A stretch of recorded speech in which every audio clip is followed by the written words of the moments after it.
Bismillahirrahmanirrahim. Alhamdulillah. Wassalatu wassalamu ala rasulillah amma ba'd.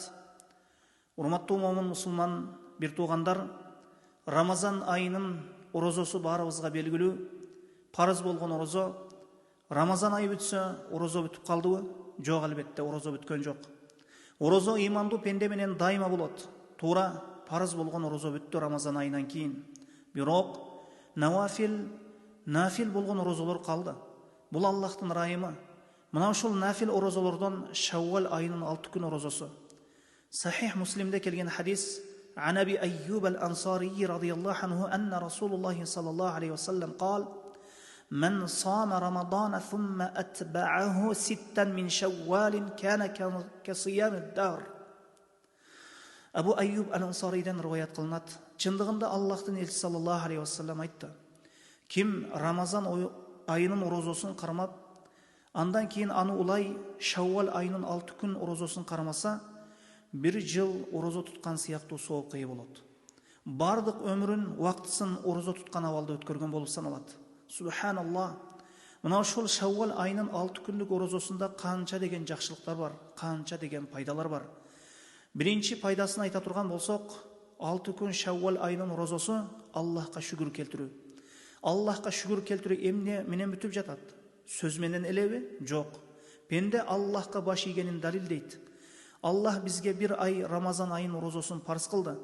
Мына ушуга биз шүгүр келтирип, дагы 6 күн Шаввал айынын орозосун кармайбыз.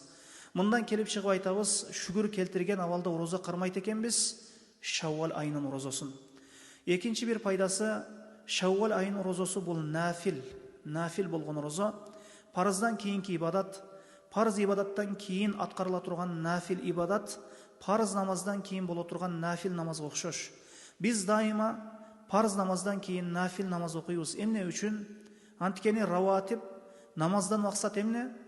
Парызды оңдоо. Качан парыз намазда ой көңүл базарга кетти, дүкөнгө кетти, товарга кетти, жоголгон нерселерге кетти, катын бала чакага кетти, аял бала чакага кетти, же бир кемчилдик кетти. Мына ошону оңдоп коюу нафил менен болот.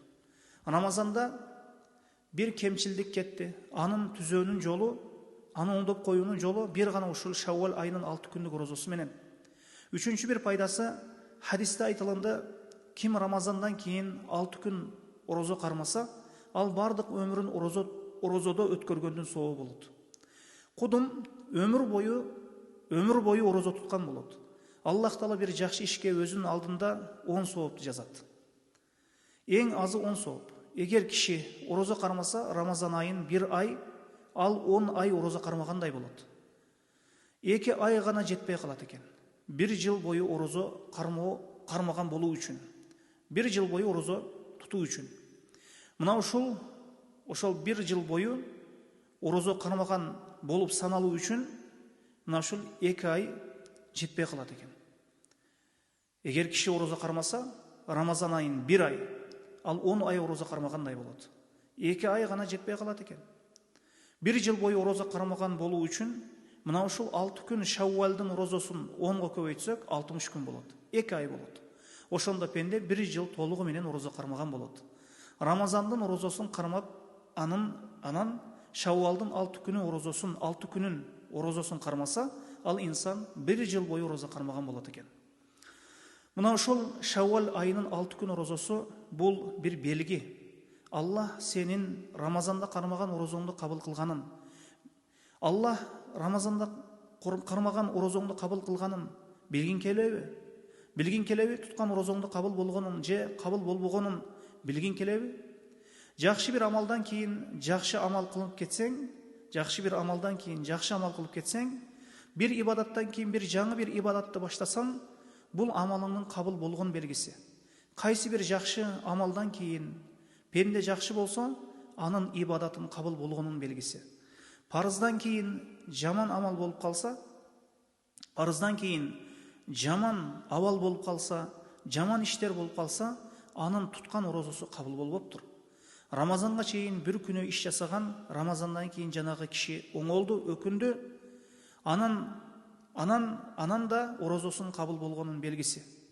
Рамазанға шейін бір күнә иш жасаған, Рамазандан кейін жанағы киши оңолду, өкүндү, бул анын орозосун кабыл болгонун белгиси. Рамазанга чейин жакшы ибадат кылган, Рамазандан кейін да өтө жакшы ибадат кылса, бул да анын орозосун кабыл болгонун белгиси. Аллахка мактоолор болсун. Аллах Рамазандагы орозобузду, түнкү ибадаттарыбызды кабыл кылсын, жаман сөздөрдөн, жаман иштерден өзү сактасын. Аллаху алам, саллаллаху аля Мухаммадин ва алейхи ва сахбихи ва саллам.